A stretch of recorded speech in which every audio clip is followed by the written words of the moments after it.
Starting. Let's see what happens.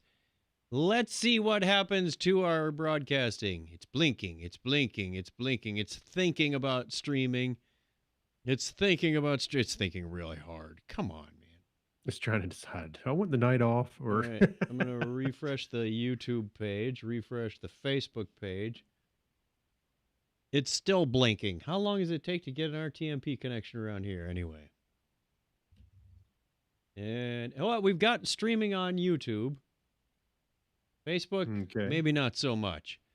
Cannot connect to RTMP flash server at the given IP address. Verify. Yeah, I said that before when we connect to YouTube, but let's do another Facebook refresh.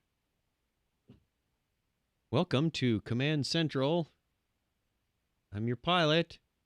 And we're launching our 30,000th Starlink satellite. Facebook's been kind of dorkish about this.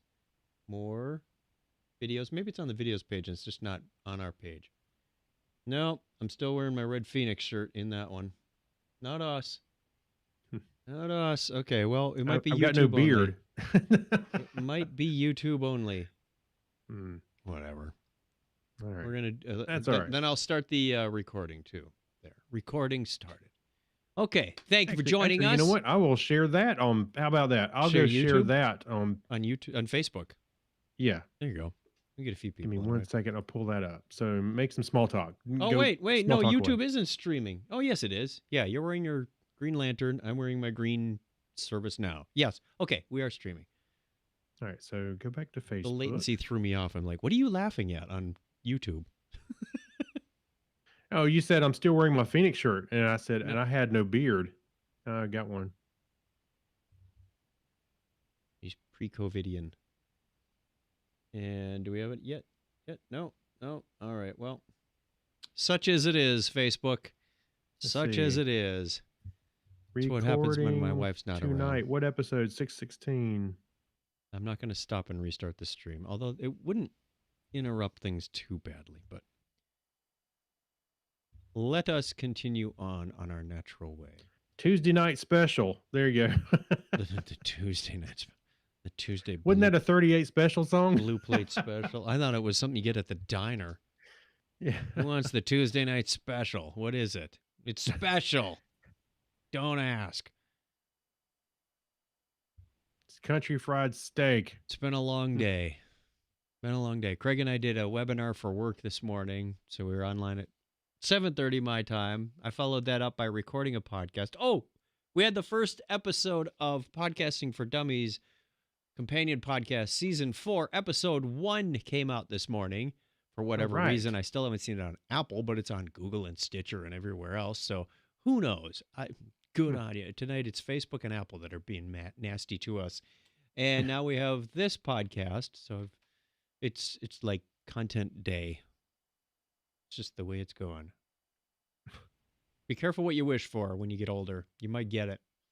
No kidding, right? Okay, all right. Well, if Facebook is, I'm going to give it one more refresh, but I really highly doubt it's going to catch on this time. All right, well, I shared out the YouTube one, so. All right. Good on you, man. Good on you. And I will put that computer to sleep so it doesn't get much hotter in here. I said, go to sleep. Sleep. There. It's like putting the board to sleep. You just have to get the right subroutine. All right, shall we begin? Sure. Okay. Pardon the eyes darting around. There's lots of monitors. I'm not being a shifty character.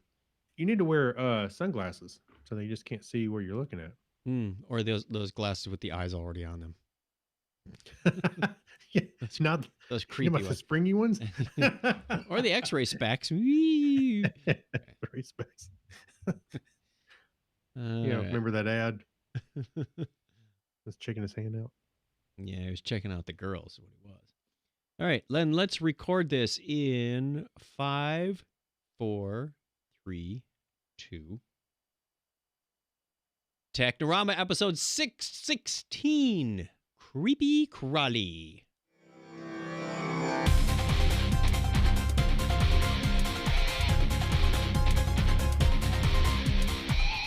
Hello and welcome to Technorama. This is the show that takes a lighthearted look at tech, science, sci-fi, and all things geek. And I'm not sure why the title won't go away, but I can do this show I'm while not laughing looking at because the the screen. sound effect is the Mac glass. But- Yes, all of my Macintoshes, since I got the very first one in the early 90s, make the glass sound for their Boing. alert. Yeah. The default is what? That thunk? Like that? No, that's not an alert sound. This is like the third time today I've had this conversation. What do you use for your alert sound, Mr. Stepp, joining me from all the way across the country? On the Mac, probably the default, whatever. Thunk. Thunk. You know, the little Oh, thunk. that's lame. It is lame. You know what? I was just thinking, I'm going to change mine tomorrow because I really hate that thunk. Yeah, you're going to go with yoinks. No, was it a frog one? When they're a frog or something? There's... I'm not going to... We'll We'll be do that on somewhere the one Patreon time. show. We'll try I'll them be all sometime. out. Yeah, I'll be there at work for somewhere sometime and ribbit. Yes. No, it's always been glass for me. If it's not glass, it's not the proper Mac alert. Let us You know, know what when you I- think, dear listener. That's our Patreon question of our Yeah, question of the week right. next week. What are your sounds? What are your sounds? On the old Mac OS 7 and 8. There used to be something called oh no, I can't remember. It was a system extension. You could put any sound you wanted in there to any I thought event. there was a place to change that. So like when I put the floppy disk in, it would be Patty or Selma from The Simpsons going, "Oh yeah." What? Right. Wasn't there? I thought there was an option to update it. I Is don't there know. not? Let's continue on with the rest of the show, shall we? Hey, welcome to Technorama. We do more than just sit around and talk about system sound settings all day. This is Do the we? show that I already did that part while I was fiddling with the instruments. Yes, we do. We do. Let's get into our feedback section. Oh, I'm doing well. Thanks. A little late.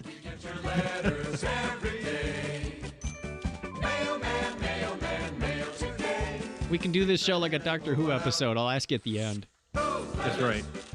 We should just do all the segments backwards. Just out of order. Boy. It's a choose your own adventure podcast. Right. We have an email from Mad Marv.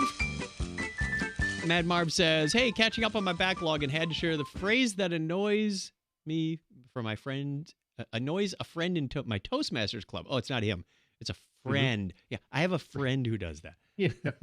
I'm asking for a friend. He can't stand it when people say, "with no further ado." Now that's ADO, not as in the French way of spelling it, ADIEU or something. Right. He says, because it's an unnecessary waste of air. The phrase could also be phrased without further delay. And he pointed me to an article that said why you don't want to say that.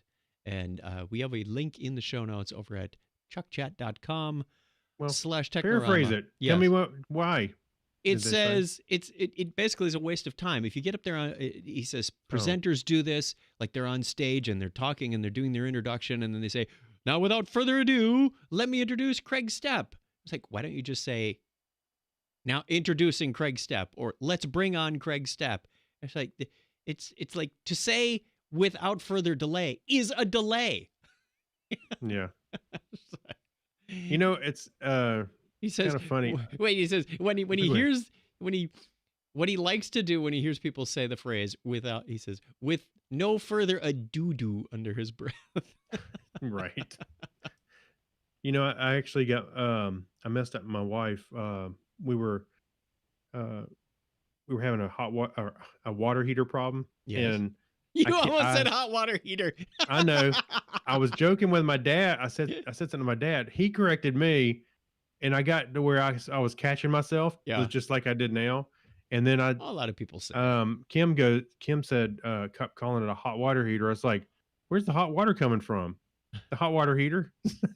Well, we went through it's a toaster. and she not a realized what I breader. was doing. And now she catches herself saying, well, hot water heater? So is a toaster not a toaster? What? Toaster? You don't put toast in a toaster. You put bread in a toaster. That's true. Oh, well, true. But I know what Or- you mean. I always think it's funny when people say, I need to visually see it. Right? Just, Oh, here we go with the whole LCD display and ATM machine discussion again. oh, yeah. Speaking of discussions, we had a great one this week. We asked you this past weekend, given the current level of technology available, what still impresses you? Sweet Steve writes and he says, oh, there are so many things. And keyhole surgery. Ooh, yeah, victim of that myself. Hyper-absorbent diapers, cordless tools. I love my new cordless router. Depends what country you're in. What impresses me the most is the fact that I have a better CPU in my pocket than they had in the Apollo quests. Mm-hmm. And that we mainly use it to look at cat videos. Yeah, that's what they did with the Apollo missions. Is it supposed to be a smartphone? It's supposed to be a smartphone, but in reality, it only makes us dumber and dumber as we don't have to remember anything any longer. It's only a few swipes away. I remember all the important phone numbers from when I was a kid. Now I can't even remember my wife's cell phone number, not even if my life depended on it. I can remember my wife's and a couple of my kids, but that's about it. I still remember all the childhood phone numbers too. Yeah, phone numbers are kind of touch and go for me. I mean, I remember the important ones, like I said, my wife's, my parents. 911. I remember my driver's license number. Anybody says, "Hey, what's your driver's license?" I can reel it off, and they're like, "Whoa, you didn't have to pull your license out." My Arizona license is shorter than my Michigan one, and I never really, or even Wisconsin. Arizona is shorter. I almost have that one memorized, but I just don't take it out that often. But I do have like 2 of my primary credit cards and the CVV numbers memorized because sometimes you just got to rattle those off online. Yeah. That's true. All right. So, John Miller Jr. says the capabilities of the smartphone. Jared Byers says radio waves. And Weber Baker says space flight. Lots of things to marvel at, even though we have a lot of technology today. Just, I guess radio waves kind of handle it, but you think about what all we use, frequencies for in the ionization of the air. Yes. For radio transmission and everything. It's pretty amazing. Oh, we're getting to that in the Patreon show. Trust me. Oh, are we? I didn't even look at the topic. You put a topic I put a topic in. We're getting there. We're don't spoil I'm gonna spoil myself. Yeah, don't deflate the souffle at this point. Well, you know what I'm talking about. Yeah. I think it's kind of cool how we can use such a natural phenomenon to make things work. That's true. It's just electrostatic discharge, and how easy it is to follow up too. Mike Wills over on my page says the fact that we can have a face-to-face talk with someone in seconds of deciding that it was needed. Gary Lindros is a little more down to earth. That's like Zoom calls all day long. I think that's what he's talking about. Yeah, we're deciding. Yeah, and within seconds, we need a Zoom call. We're talking. Yeah. Gary Lindros, little bit more domestic, automatic ice makers. Greg Kloiber says he's still amazed by really. Wait a minute, that's better than carrying those big cubes up the stairs with the tongs. Yeah. I'm sorry, I get every time I think of ice cubes like that, I think of the Three Stooges trying to take the ice cube up the stairs, and they get to the top, and it's the tiny. They still have the massive tongs on it. It was probably like a 50-pound block, and now it's like, ice cube. Anyway, I'm sorry. Go ahead. Railguns from Alexis. He also says our new AI robotic overlords. I hope that's they're not mutually exclusive there. Jack Mangan says photographs. It's a 160-year-old technology, but it still seems like witchcraft. Yeah. Kind of does when you think about it. The paper ones, like, ooh, that image just materialized out of nothing. Well, we're not, and even though we don't print them as much, but we sure do obsess with trying to take them still. Oh, yeah. With your phone. So. My sister answered what current level of technology or what still impresses you. She says, what still impresses her? A handwritten letter in the mail. Like, yeah, that's pretty impressive. Yeah. Tiffany says a 2-year-old that can master any smartphone. Like, yeah, they do. Pretty darn quick. Let's see. I'm going to jump down to Tom says he's still impressed his Walkman still works. Oh, I guess I am too. My dad says the price of hearing aids. Amen, Dad. Amen. They are stupidly expensive these days. And they retested them recently and said, "Oh, your hearing profile has changed a little bit. Let me quote you on some new hearing aids." He said, "New? I paid like $7,000 for these just like 2 years ago. What are you talking about new? Oh, these don't handle the changing of your profile." And Whoa. he says, "I'm sorry, I just can't afford $5,000 2 years later for hearing aids." "Oh, well, how does 4,000 sound?" No. "How does 3,000 sound?" Like, that's a heck of a profit margin if you can drop 40% off your price without batting an Jeez. eyelash. He says, I think, "I'm sorry." by the way, I'm sorry, go ahead. I didn't mean to Oh, interrupt. he finally left without making a deal. It was like a I was, used car I was say he was dancing all around a joke there. I'm sorry, I didn't hear you. Yeah, I was like, these where's the punchline? after 2 years, these things really suck. I can't hear. You are not making Did you sense. say nude or new? You know the old joke about the two old guys, right? Which one? First Which guy one? says, "Okay, we'll do this as Chuck and Craig." Chuck says, "Sure is windy today," and Craig says, "Wednesday? I thought it was Thursday." And Chuck says, "Yeah, I'm thirsty too. Let's go get a drink." Yeah, that's right. And on that note, let's sign off the voicemail and we'll Hey, go what? get some history. Oh, I had a couple. I had a couple. Oh, in you my- did? in my thing. You didn't put Yeah. a link in the. Oh, now right you there. did. You edited It's live. right there in the show. That wasn't there at the beginning of the show. I'm gonna reel them off anyway. Okay. Let's see. So, my buddy Jeff Dunn said toilet paper. I was like, That's if it's still around, that's if you can get a hold of it. that amazes him even today. Well, back in April, I guess everybody was pretty amazed. Every time SpaceX lands a booster, Yes. that's Wade Thompson, my other scout buddy. I'll tell you what. I just watched. I guess I had to pull it up again when I read his comment. I had to watch the two boosters land at the same time. That's Mhm. just. I can't get tired of It's watching. very that. sci-fi, isn't it? It is. It really looks like something from sci-fi. Brad Miller 3D resin printing, That's impressive. which is pretty awesome. Yeah. Although and, it's not. It's just a derivative of like piping on a cake. Happy Little bit. birthday. yeah, but you get much smoother prints with the resin You printing. can build a whole house with a 3D printer. We talked about that. Yes, we did. Let's see. And Jeremiah Smick said he started an online course today to learn about quantum computing through IBM. Hmm. So just imagine taking an online class on quantum computing, which is pretty amazing. Is it? Wait, on quantum computing or not quantum theory?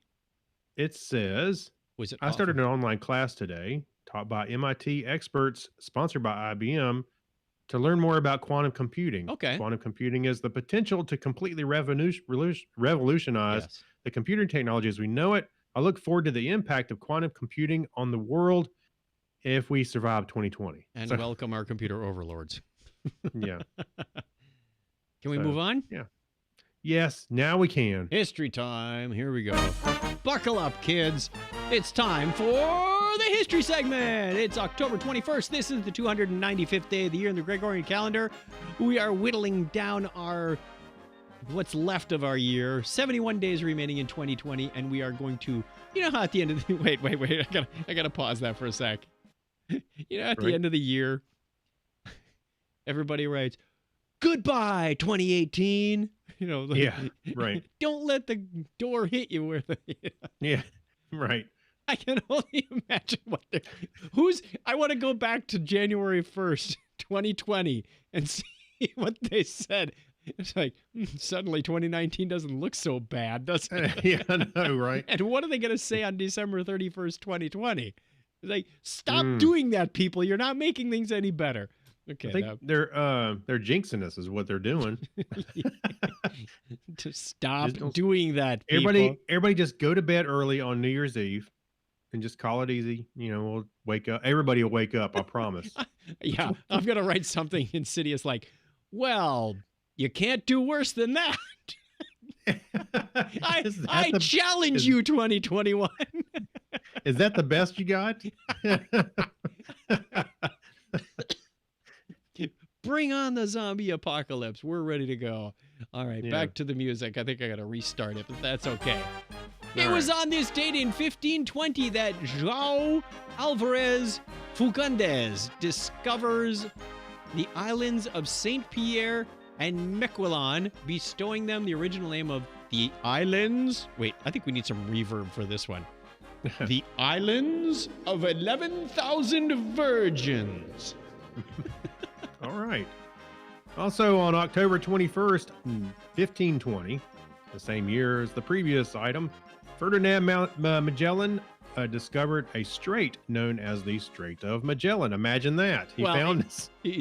There was a sign that said, so while one guy's getting the Strait of Magellan, the other's getting 11,000 virgins. Yeah, right. Whose boat would you rather be on? All right, I'm not going to comment. Let's Okay. go keep going. Also on October 21st, 1520, Ferdinand oh, you already got that one. Next line. Yeah. October 21st, 1824, Portland cement is patented. Imagine the world we would live in without Portland cement. Be a bunch of dirt. Well, we'd probably have All right. something like Seattle cement, which actually has a nicer alliteration. Seattle.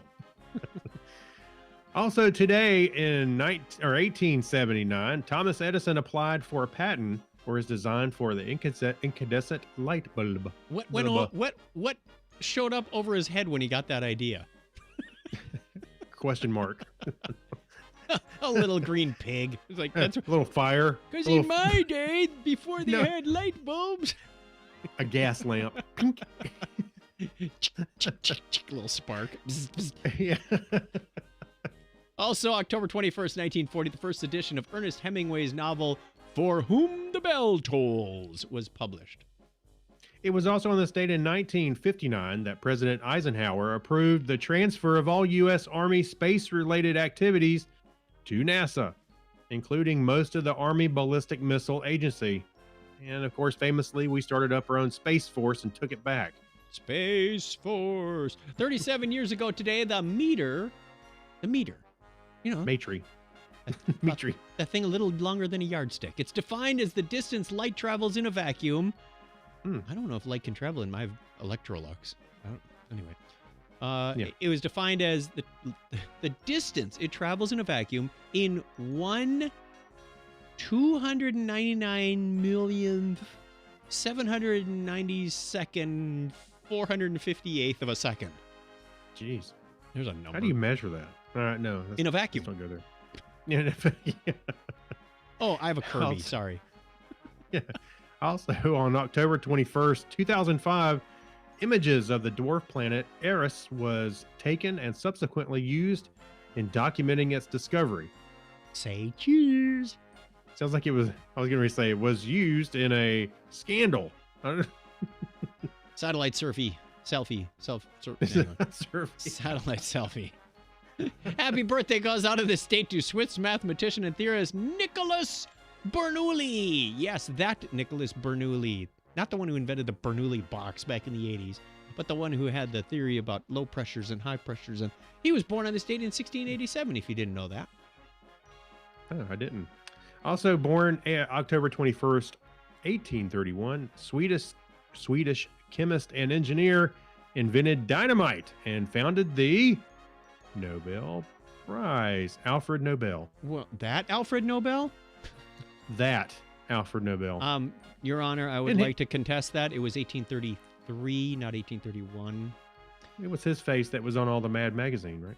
Canadian-American physician and microbiologist Oswald Avery was born on this date in 1877. He did not come up with Avery labels. Or paper or all the products. American mathematician and author Martin Gardner was born 106 years ago today.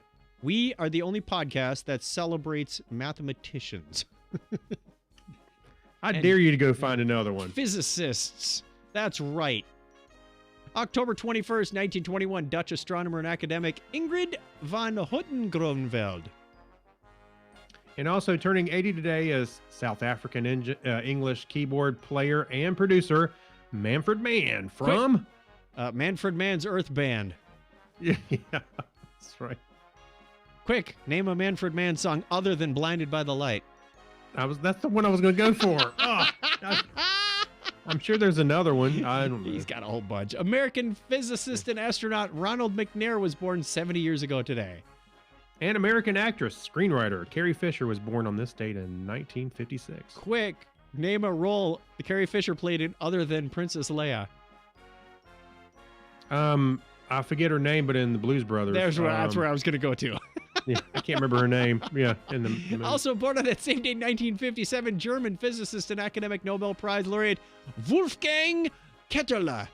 Oh, wow. We did that pretty good. Listener birthdays, we can get through these real fast. October 21st is 2 birthdays. Daniel Ebdrup, a.k.a. Debdrup. Justin Deal, Mr. Null Operations himself, is also on the 21st. 22nd has 2 more birthdays. Zach and Cassandra. 25th, 4, count them 4 beautiful birthdays. First one is Mad Marv, spelled K-Y-L-E, pronounced Marv. Human Shield, Brit on Tour, and Scott from Minneapolis. And that is the way it was on this day in history for October 21st, 2020. Live long and prosper, all you birthday people.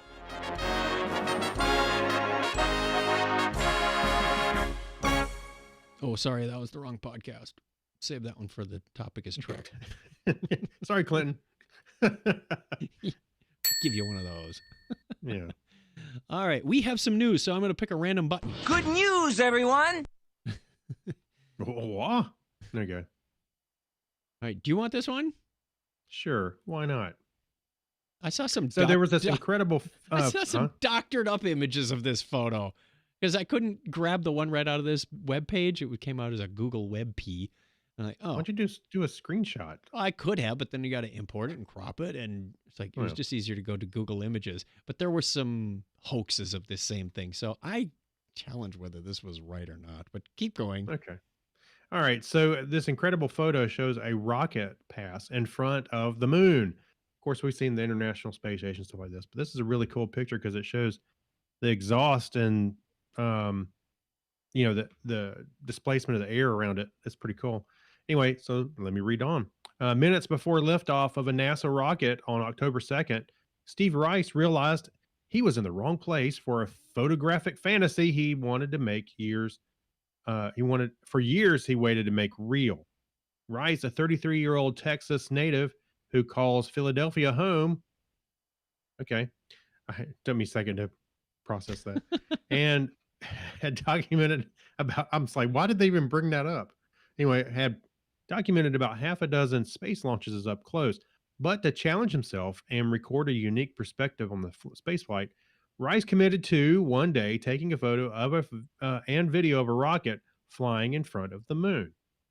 It has been on my mind for a long time as a fantasy because living up here, I don't get too many launches near home, Rice told Business Insider. One of the favorite things to shoot is the space station transiting the moon, as I mentioned a moment ago. They just had one of those pictures on the Reddit group like 3 days ago. The transition? The ISS flying over a crescent moon. Yeah, it looks like a little H, going by. It says one of his favorite things to shoot is the space station transiting the moon or the sun through his telescope. But don't look at that with your bare eyes, kids. Yeah. Now I can't unsee the space station in front of the sun. So the thought of the rocket going across the moon had been on his mind. But I never thought I'd have an opportunity to do that. Yet, Rice saw his chance when Northrop Grumman announced it'd fly a Cygnus NG-14 cargo resupply spaceship dubbed SS Kapla. looks like Klingon. Kalpana Chawla. Yeah. From NASA's launch facility in Wallops Island, Virginia. The 3.5 hour drive. It was a 3.5 hour drive. The mission was to fly 5,000 pounds of air, food, water, space. I know it sounds funny reading a supply of air, but yeah, I guess they need that. Spacesuits, parts, and scientific experiments, including $23 million titanium space toilet prototype. That's the story we should be talking about. To the International Space Station. Clickbait. That's So he ended up clickbait. anyway. He went.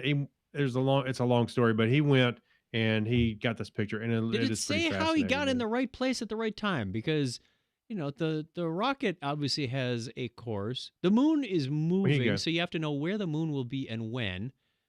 It just Yeah. So he was so committed to the idea that he had studied weather forecasts, researched floating assignments, excuse me, and settings with specialized apps, and poured over maps. From there, he calculated the moon would be rising above the eastern horizon to align perfectly with the rocket's path to orbit about 22 seconds after I liftoff. just had to stand in the middle of a lake. That's right.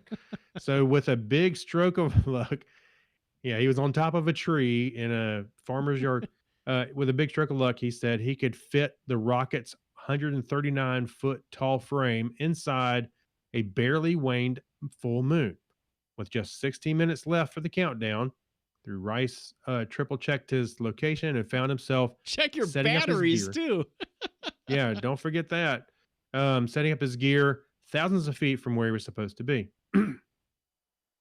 He used a map to count the telephone poles from intersections, since there weren't any on any discernible details, I guess, on the maps. But at night, it was difficult to find the right spot. And he says I was set up near the wrong telephone pole. I hate it Uh-oh. when that happens. I had to throw everything back in the car, drive down the road to the right spot, and get set up again. So he pulled off the road, then put up his tripod with a 300 millimeter telephoto lens Mhm. he'd bought on eBay for $20, 10 feet away. He put together the tripod and his camera. And shortly after seeing the light of the launch, he held down the camera shutter button, what he called a spray and pray. Boy, did I know that one. Yep. We Method were just in talking hopes of about getting that the this right frame. morning. Yeah. It's pretty cool. And there's a video, excuse me, of the event. And he did this just earlier this month on the 2nd. Very nice. Very nice. All right, we've got another one. This one comes from inverse.com. There are few things more relaxing than staring deeply into the eyes of your canine companion. But a new study suggests dogs might not be as into our faces as we are into theirs. Humans and primates have a demonstrated love for faces, so much so that we've evolved a whole section of our brains to process both human and non-human faces. But while previous research suggests dogs can hold eye contact and even read our emotions via facial expressions, researchers hadn't tested whether dogs' brains were wired to prefer faces in the same way as humans. Now we know. Unlike humans, primates, and even tortoises, dogs' brains react the same to a face as they do to the back of someone's head. That's a nice thought. Yeah. So But just turn around. And he said, don't worry, the human-dog love story isn't dead. The result may actually mean dogs love you no matter how you might look or to anyone or anything else. In a study which was published on Monday in the journal Generosi, I hope I said that close, researchers scanned both human and dog volunteers' brains using an fMRI. The study was conducted across 2 labs, one in Hungary and one in Mexico. The Hungary lab scanned only humans, while the Mexico lab took on the dogs and human participants. To ensure the dogs already had familiarity with human faces, the pooches recruited were all family dogs. In total, the researchers studied 30 humans and 20 dogs. Humans won. The researchers traced brain function data while both of the main participants and the canine participant watched short video of either human faces, dog faces, or the back of a human's head or the back of a dog's head. The faces shown were neutral in expression and in some case of human faces didn't feature any piercings or heavy makeup. They did or didn't? And in the case of human Probably faces, not. oh, they didn't. Okay. To ensure that the dogs didn't feel threatened, the dogs and humans on screen looked away from the camera. After completing several scans over several days, the researchers analyzed how similar or different the humans and dogs' brains responded appeared. All right. Surprisingly, the researchers found dogs' brains don't have a specialized area that responds to faces, whether Hmm. they be of the human or canine variety. Okay, how do you get into that research project, and where do you get funding for things like this, and what is the value of what comes out of it? Now you can just look at your dog and go, blah, blah, blah, blah. Well, I didn't watch the video, but which I should have. But I was curious as to how they got the dogs to sit still inside the MRI machine. Sedation. I don't know. I hope they took the collars off. Ding. Maybe that's how they got them to sit Have you still. been in an fMRI? Yeah. So that's pretty cool. Alrighty. Give me another one. So another one, and I always like these kind of stories because it gives me faith that there's some smarts out there still. The future is in good hands, or at least in some of the good hands. Yeah, in good hands. Okay. This is a 14-year-old girl who won a $25,000 prize for a discovery that could lead to a cure for COVID-19. So, as scientists around the world race to find a treatment for coronavirus, a young girl stands out among them. And Anika Chabrolu, yeah, let's go with that. Chabrolu, pardon me. A 14-year-old from Frisco, Texas, has just won the 2020 3M Young Scientist Challenge and a $25,000 prize. Awesome. Cool cash. Yeah. For a discovery that could provide a potential therapy for COVID-19. So Anika's winning invention used an in silico methodology to discover a lead molecule that could selectively bind to the spike protein of the SARS-CoV-2 virus or Okay. CoV-2 virus. The last 2 days, she's quoting her, I saw that there was a lot of media hype about the project since it involves the SARS-CoV-2 virus and it reflects on our collective hopes to end the pandemic. I like everyone else wish we could go back to our normal lives. But the coronavirus, of course, killed more than 1.1 million people globally since China reported the first case to the World Health Organization. Who? Anika, who was it? Sorry. Huh? Yeah. Who? Who? Anika who was an Indian American, submitted her project when she was in the 8th grade, but it wasn't going to be focused on finding a cure for COVID-19. Initially, her goal was to use an in silico methods to identify an lead compound that could bind to a protein of the influenza virus. So after spending much time researching about pandemics, viruses, drug discovery, it was crazy to think that I could actually, that I was actually living through something like this. Because of the immense severity of COVID-19 pandemic and the drastic impact it has had on the world in such a short time, I, with the help of my mentor, changed direction to target the SARS-CoV-2 virus. So she said she was inspired by to find a potential cure of viruses after learning about the 1918 flu pandemic and finding out how many people die every year in the United States despite annual vaccinations and anti-influenza drugs on the market. So her work, I'm going to skip ahead just a little bit here. Her work was comprehensive and examined numerous databases. She also developed an understanding of the innovation process and is a masterful communicator. Good for her. Unlike myself. Her willingness to use her time and talent to make the world a better place gives us all hope. Good on you, Annika. Yeah, so good for you. I think that's pretty cool. It reminds me of the was it the guy that won the Intel Science Fair a while back? He had used nanotubes to be able to detect pancreatic cancer like super early. Very nice. I want to know where those things are at. Yep. Surely it's Give us an update. Surely it's been subverted by the government and pharmaceuticals by now. Yeah. It's those oil companies. You're always suppressing this kind of stuff. It's far more lucrative to keep selling people drugs than to come up with a cure. Anyway, I'm not a conspiracy theorist. Hey, but you remember when we were kids, I remember somebody talking about, oh, they invented uh, an engine that can run on water, but then the oil companies bought it and squashed it, Mm-hmm. and I was like, Mm-hmm. really? I don't know. Mm-hmm. Founders aren't real. Dominion War never happened. Right.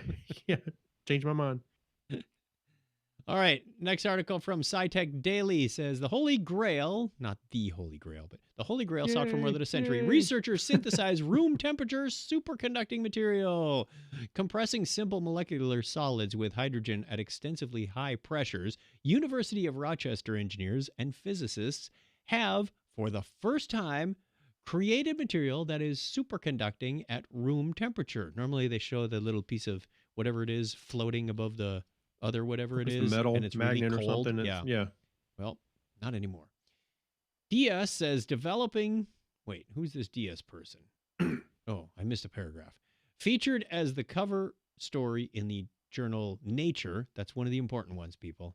That's like the American Medical Association journal or Journal of American Medical. That's it, JAMA, for the medical people. But this is Nature, so it's in the journal Nature. Well, Right. the work was conducted by the lab of Ranga Diaz, an assistant professor of physics and mechanical engineering. Diaz says developing materials that are superconducting without electrical resistance and expulsion of that's all, folks. Expulsion of magnetic field at room temperature is the, quote, holy grail of condensed matter physics. Sought for more than a century. Wow, they've been playing around with superconductors for more than a century. Such materials can definitely change the world as we know it. It's the end of the world as we know it. It's the beginning. In setting the new record, Diaz and his research team combined hydrogen with carbon and sulfur and photochemically synthesized simple organic derived carbonaceous sulfur hydride in a diamond anvil cell. Isn't that where like Superman got locked up or something? I have no idea what those words were, but they sounded impressive. I can read them, but yeah. Diamond anvil cell. No, that's where Zahn was locked up. I don't know. Right. A research device used to examine minuscule amounts of material under extraordinarily high pressure. The carbonaceous sulfur hydride exhibited superconductivity at about 58 degrees Fahrenheit and a pressure of about 39 million psi. Oh, that's all. 39 million psi. That's it? Okay. Yeah, that's all. You know, and scuba tanks are pump in the car. Is that scuba tanks are about 3,000 psi. That gives you a hint of where we're going. Right. This is for the first time that superconducting material has been observed at room temperature, but not room pressure, obviously. Okay, why does room temperature matter? Well, first discovered in 1911, superconductivity gives materials two key properties. Electrical resistance vanishes, which is really cool. That's why they're superconductive. They don't wear a cape and go around. Right. Okay. And any semblance of a magnetic field is expelled due to a phenomenon called the Meissner effect, not named after the guy who played in the Eagles. The magnetic field lines have to pass around the superconducting material, making it possible to levitate such materials, something that could be used for frictionless high-speed train known as maglev trains. Learned that when you were kids, right? Mm-hmm. So a lot of cool stuff. Very long article. We're not going to read the whole thing to you or we'd be here for another night. No, but you know what? Very cool this stuff. really caught my eye because, again, when I was younger, I forget what show it was on. It was I forget who was. Anyway, I just remember them talking about superconductors and how they seem very interesting to me because they obviously had a lot of promise. But the problem was they were explaining at what temperature they had gotten down to. Yeah. And of course, the Holy Grail was to get to where you just have a compound or a mixture where it can do its superconductor thing at room temperature. And when I saw that, I went, whoa. So they did do it. Finally, I've been looking for a story like that for 30 something years or more. Wait a minute, I'm 52. Yeah. Anyway, you know what I'm talking about. All right, let's move on. We don't have anybody in the chat room because whatever, Facebook isn't playing along tonight. And I don't see anybody saying anything on YouTube either. So, All right. all right, well, happens, it happens. We'll put a link in there when we get there. So thank you. Normally we do this on 9:30 Eastern on Sunday nights. However, we had some family obligations to take care of. We would have done a Monday night, but we had some other family obligations to take care of. So we are recording this on Tuesday night. But join us Sunday nights at 9:30 p.m. Eastern time on Facebook or YouTube, and you can join in all this fun that we have by ourselves. But just note that we did made time for our Technorama family, right? Yes. I said, I am not taking the hours we spend putting this show together just to say, nah. No, Let's just do it next week. Yeah, because then all the birthdays have to change, and you don't get to say happy birthday to the people who really matter. And we don't get to do a shout out to these fine people. These are patrons. Yes. We're going to skip the break because we're so close to the end of the show anyway. It's like, why take a break when there's only about 10 minutes left? Right. Soldier through, buck up, because these people you can do it. Thank you to our patrons. You can get that. Oh, you know what? Even without my wife, I can put the little title on the screen. There we go. Patreon.com/Technorama podcast. We thank people like Alexis Duran, Amber Elstad, Amy Bowen, Abner Braverman, Ben Vaughn, Brian Brown, Chris MC, Dan D. Mancoyer, Danny Mortensen, Dean Jensen, Denise Inglis, Gary Lindros. Thank you, Harold McKinstry and John Clifford and John Noble. We got 2 Johns and, 3 Steves? At least? Well, isn't Yorga kind of a John? No, it'd be George, I guess. No. Wow.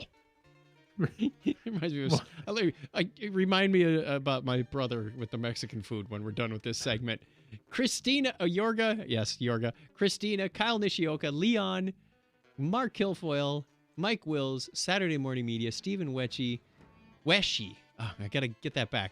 Weshy, Steve Therian, Spiffy, Steve Cody, and Sweet Steve London rounds out our collection of Patreons. Thank you very much.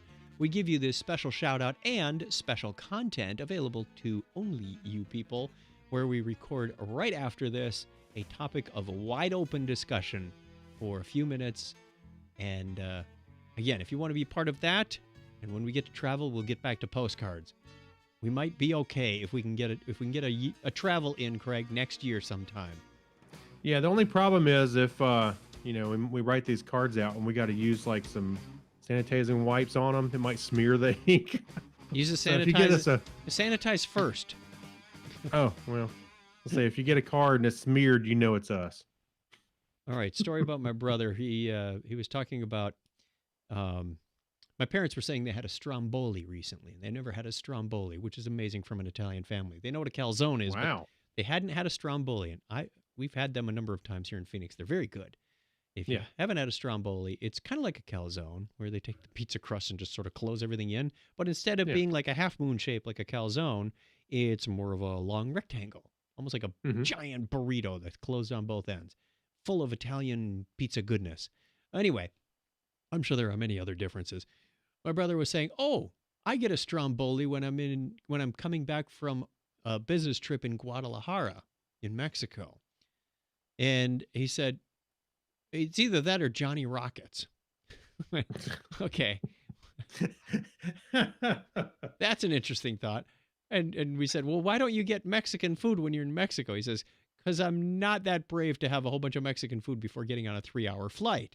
I said, "Makes sense." Yeah, good point. So why the Stromboli versus Johnny Rockets hamburgers? For those of you who don't know, Johnny Rockets is a big hamburger chain. Why? He says, because Italian is closer to Mexican than hamburgers. What? I think that's exactly what we were saying. Okay. You mean closer geographically to his house? Lingually? I don't know. I have no idea what he meant. That's funny. But we all got a good laugh out of it. So yes, if you can't have Mexican food, Italian makes a good substitute, I think, according to my brother. All right, we have a Pass the Remote segment this time. Okay. No, you can't. His first bullet says, "Now I can review The Boys." Did you finish season Yeah. 2? Yes, it just I have finished not. up. I just watched the first episode last night.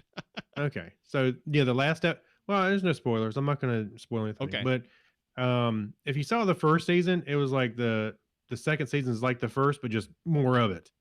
And by more of it, I mean like gore. When I say gore, it's more like how would you describe the violence? It's almost gratuitous to a Yes. point. I think it's supposed to be for that show. They are superheroes. Yeah, yeah. It's almost like watching some sci-fi, some horror movie back in the 80s, where somebody rips the head off and blood, Yeah. Yeah. it's those kind of things. So there's a lot of that. But I thought the story was good. I think they really sold it, making a better season than the first season. The first season was all about the character introduction and the trouble they're getting into. And the feeling I get from season 2 is, yes, it's a continuation, but they've got other challenges to come up against as well. Oh yes. There are some wonderful things that I saw in the first episode. Slight spoiler alert. They're trying to replace Translucent, the superhero the invisible superhero, Right. and they're trying things out. And one guy, a blind guy, is jumping around the gym and throwing spears, and really he comes up to Homelander and says, Homelander says, "I'm really impressed. You do all that with your abilities." He goes, "Yeah." He says, "So if somebody were to do this," and he whacks him upside the ears so hard he's bleeding out of his ears, Yeah. rolling around on the ground. Ah! He says, "Now you're just some blind guy." He's like, I know. I mean, Whoa. I'm. It's very politically incorrect, but just the fact that he was able to take down a superhero by boxing his Yeah. ears. And Homelander has that. He plays that perfectly, where he has that little bit of a disconnect from normal sensibilities. Yes. Like and being able to do his own.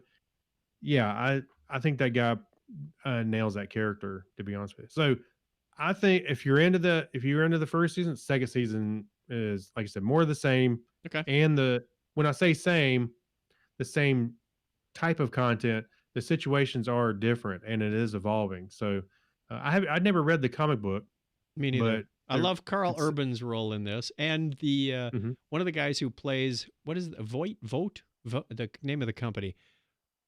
One of the guys who plays one of the Vought. He plays one of the head honchos is the guy who played Gus Fring on was it Better Call Saul? No, he was on Breaking Bad. Yeah, he's on both of them. He might have been on Saul as well. Okay. Yeah. So yeah, check it out if you haven't. I can recommend the first. Like I said, it's definitely rated R, so it's not a superhero. It's not the Avengers, for crying out loud. No. So, and also we just finished up. Lower and I'm not going to go through the entire thing because you can read our review or kind of wrap up on the Topic is Trek, what other podcasts we do with Clinton over at the Topic is Trek. But we finished up Lower Decks, and I think I can speak for both of us. It just went up and up and up and got really good. Even towards the end, it got even better. Yeah, if you're not listening to that show, I mean, we were doing the reviews all along. I started out as a bit of, I wouldn't say curmudgeon, but not as enthusiastic as most other people. Like, oh, the show's really great. I'm like, it feels a bit contrived at first, and the humor was kind of forced on you. Going, where's the story in all this? But long about episodes 6, 7, 8, 9, and 10 really take it to conclusion. Yeah. I mean, they had to build in these personas, build the characters so that they would work with those final episodes. I thought it was a very good ending, and I am looking forward to the next season. I'm no longer the naysayer I once was. Yeah. I think Mike McMahon, who the showrunner for Lower Decks, really nailed it. Him, and I know it wasn't just him. There's a writer's room, and all, whole writers, but I think they really nailed it. And especially towards the end, but yeah, each one, even I was excited for it. The first few episodes, I was enjoying it, but yeah, it really did. Probably more than Chuck did at the first, but when he got in the midway, it just took off and didn't look back. Alrighty, So, we have more shows. Speaking of which, Yes.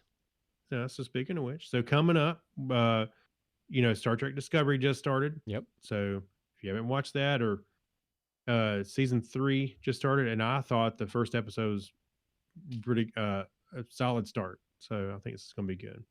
And the Mandalorian season 2 comes up at the end of this month. Very nice.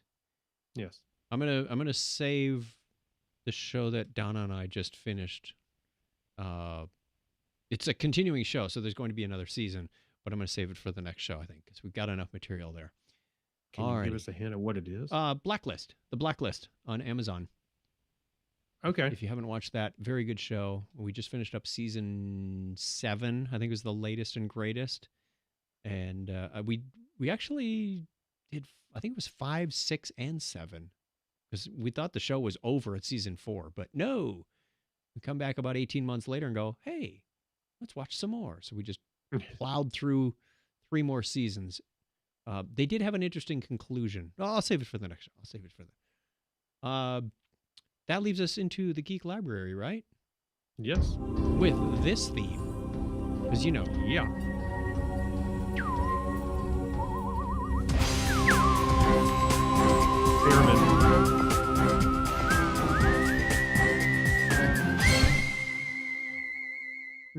aliens. All right. I believe... Who did the last story? I don't even I'll take remember. Okay, you do this one. So this we're wait. continuing. We missed the Huh? Remember When.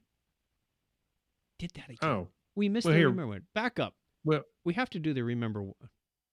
let me do this one, and we'll Okay. just do the second. We'll just Out move of on. thought that we ought to call this show out of order. I know. Yeah. All right, Well, do we this one. actually we called that. That's what we said earlier. Yeah. So anyway, here comes the Internet of Plastic Things. No batteries or electronics required. Okay. Sorry, the screen was skipping when I was trying to read that.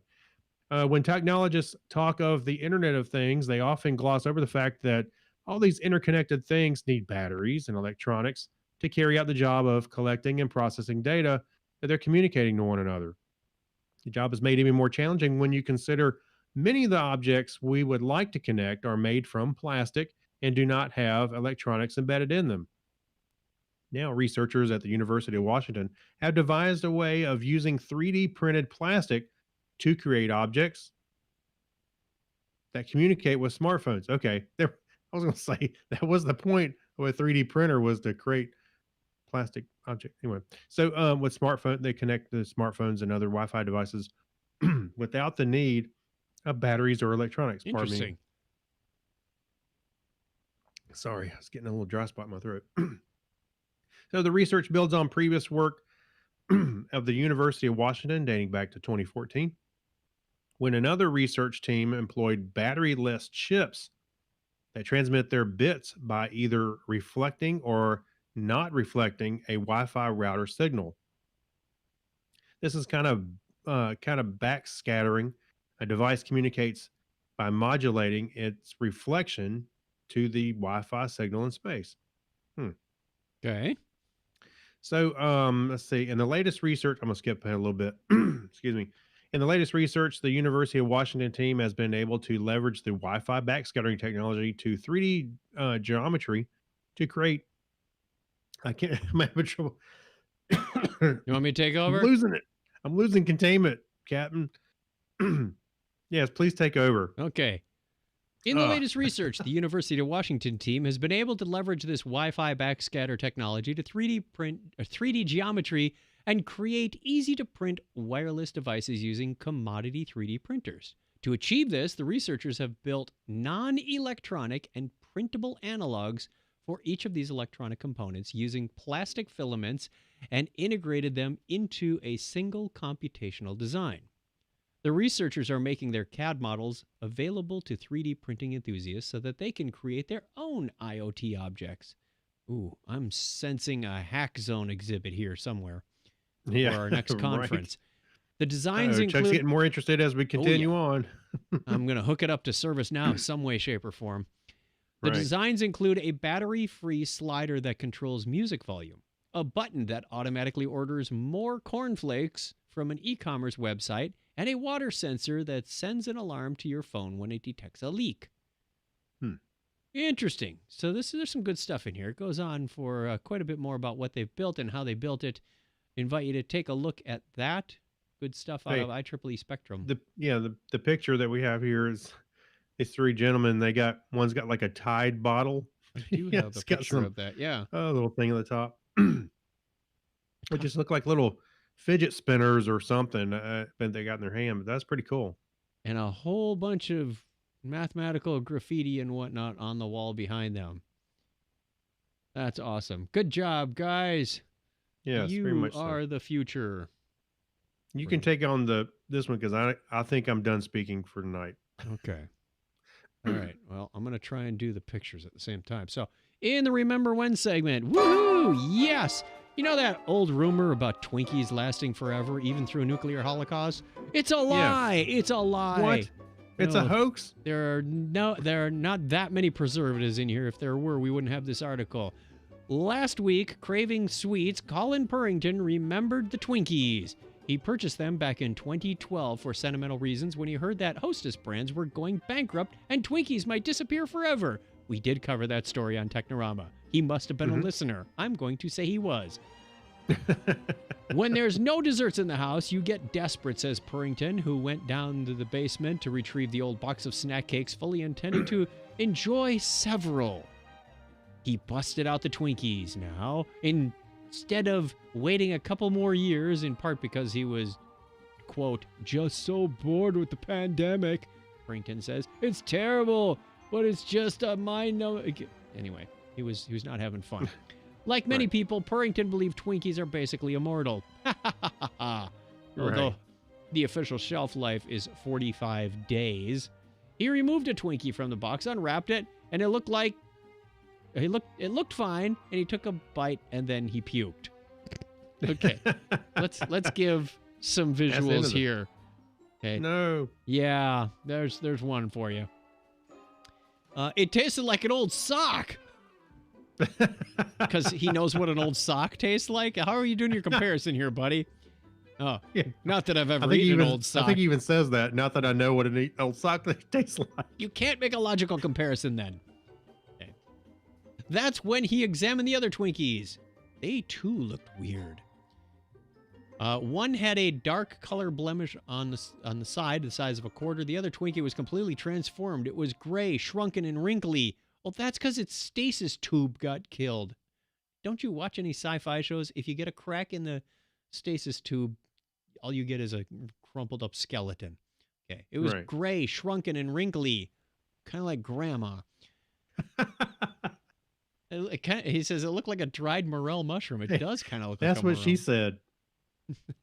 He posted photos on Twitter, and then they caught the attention of two scientists, Brian Lovett and Matt Casson, who studied fungi at West Virginia University in Morganton. Matt is going to want that Twinkie, thought Lovett.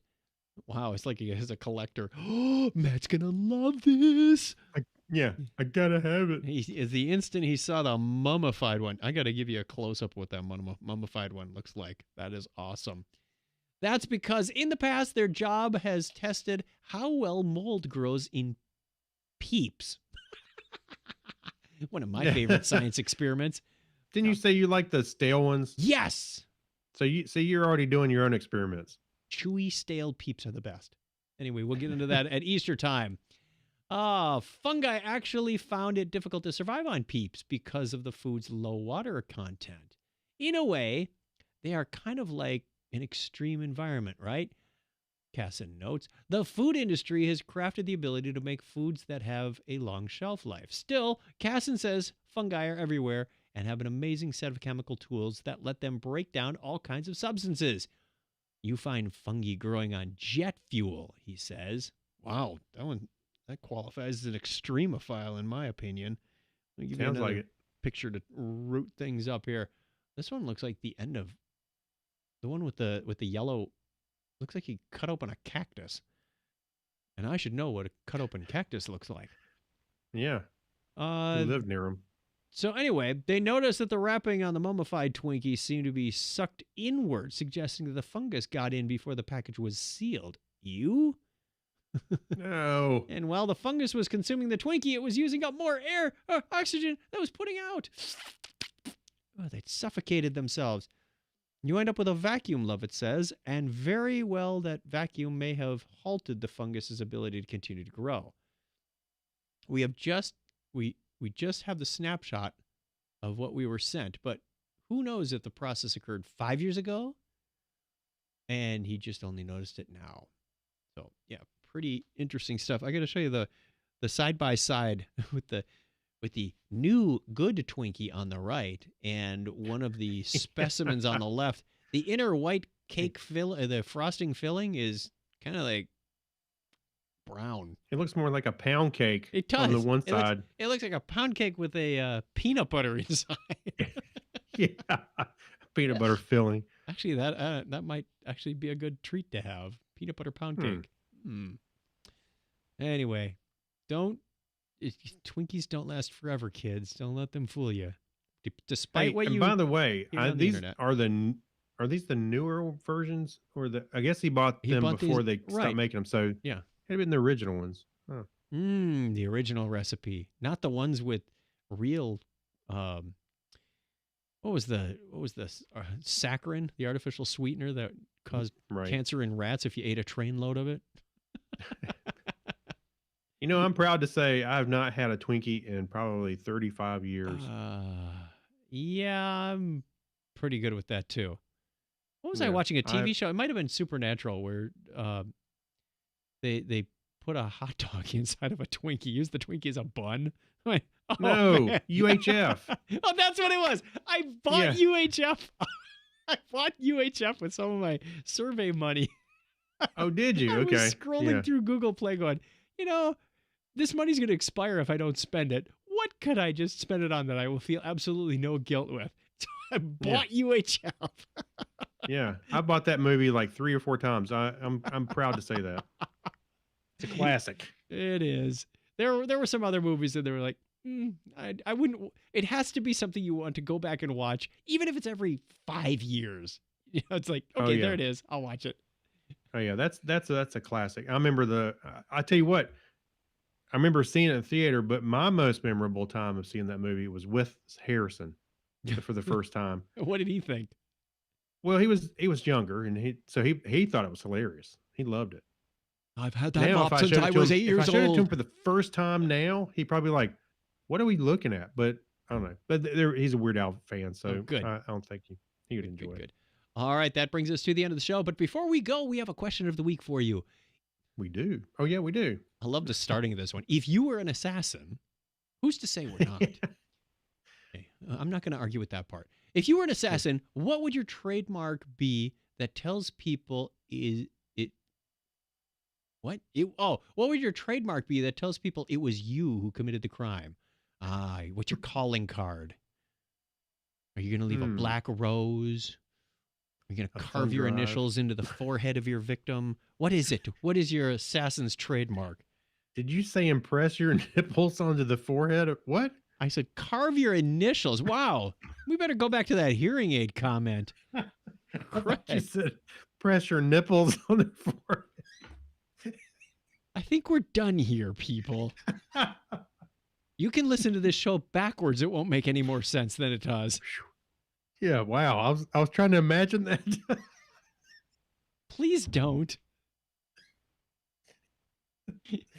It's been a long day. I'm ready to wrap We're going to this do up. our Patreon show after this. That ought to be a riot and a half.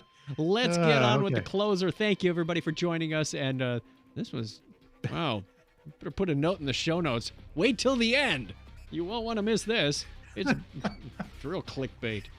Oh, no, that's pretty telling card there. You are not going to be able to read that on social media and keep a straight face now. Captain, this could be a copycat murderer. Yeah, I see two impressions. Oh wait. Call us on the listener line if you think you have a funnier calling card than that. Craig's eyes are watering. 707-530-2428. We'd love to hear from you. Or Technorama at chuckchat.com. Send us your email if your eyes are not watering too much to read your screen. Until next week, give me a binary high five. All right. 101. Night, everybody.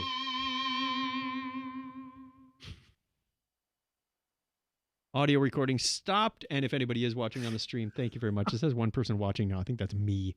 But thank you very much. Craig just about lost it there. We are pretty much done with the regular recording of this show. Thank you for hanging out with us. Thank you for watching on YouTube. I don't have anything to upload this way. I'm sorry. I'm still laughing at seeing somebody trying to. No, don't. Please don't. We're picking better questions next week. All right. I'm out of here. I'm done. How can we do a professional thing like we did this morning? And then I recorded another podcast for work right after that. And this thing goes completely sideways. What is it about Technorama that just doesn't work for us? Well, I think I would argue it does work. But I don't know. You didn't say initials and I didn't mishear. We got nipples, the show out of order. We're trying to do our own video engineering tonight because my wife is busy doing something else with her friends. And we're on the wrong night. That's what it is. We're on the wrong night. And then Craig has the impressions of nipples on foreheads. I know. And it's almost a new moon out there. So we will talk to you again real soon. If that didn't convince you, I'm not sure what will. Take care.